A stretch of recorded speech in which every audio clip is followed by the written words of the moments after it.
And safari is one of those that has exploded in recent years. It's a very sort of, I imagine, financially rewarding industry if it needs to be. Probably if you're an owner. Yeah, well, yes, if you're an owner, because they cost a lot of money. But equally, it's those type of things that if you don't book the right one, you're not booking with rangers that have done the type of training that you did. Yeah. Which is so important. Yeah, and it is expensive. I came to realize why often it's so expensive. Basically, that a lot of these places are forced to have to be expensive because of the anti-poaching operations that they have to be able to finance.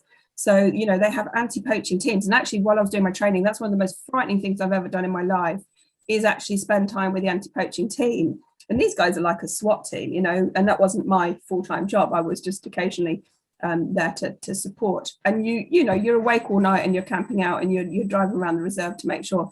And then someone comes towards you and there's a vehicle coming and you just don't know, who it is or what it is. And are you going to, you're on the guys now. I mean, I did my training a long time ago, but it's a real sort of frontline war effort almost. And they really could have a very dangerous situation any point in time from poachers or from wildlife indeed. So, you have to be on your toes, definitely. You live your life in kind of constant adrenaline, basically.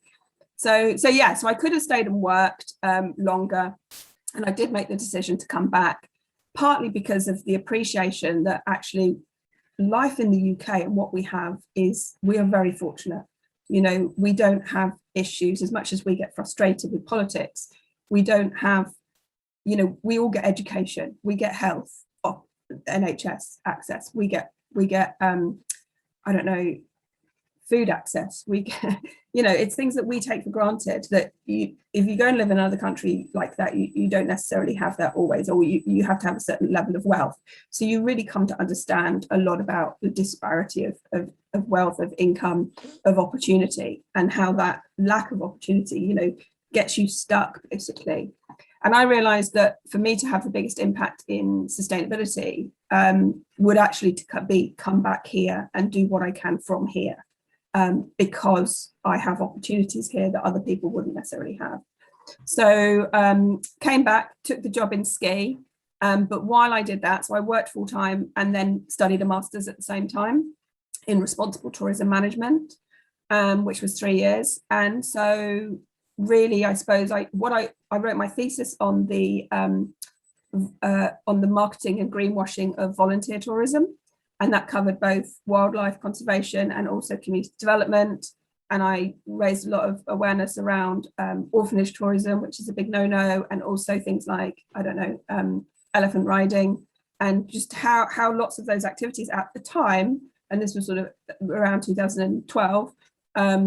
They were used by travel companies to very much be what a positive experience, what a great time. And they were not much known yet at that point to be, fairly atrocious things and irresponsible to do. Yeah, I mean, 2012 was about the time when I would have been probably early 20s or 20 at the time. And that was when a lot of my friends were going off, they were traveling, and there was this whole I'm going to go and work in an orphanage for 2 days, and you pay to do it. And then I think a few years later, you find out that it's not what it cracked up to be, and that it's, these parents are getting paid to put their kids in these orphanage. Same with the elephant sanctuaries. They're just there for image, just there for these tourists to get these photos. But it was rife, it was a great excuse to go traveling and feel like you were doing good. Absolutely. And without knowing that these animals were drugged up. That's one of the reasons I suppose I wrote my thesis, was on the difference between real marketing and greenwashing, and real impact stuff, and not just pretending to have an impact stuff. Well, this has had such an interesting impact. So and what I would say to you when you're about, should we travel? My answer would be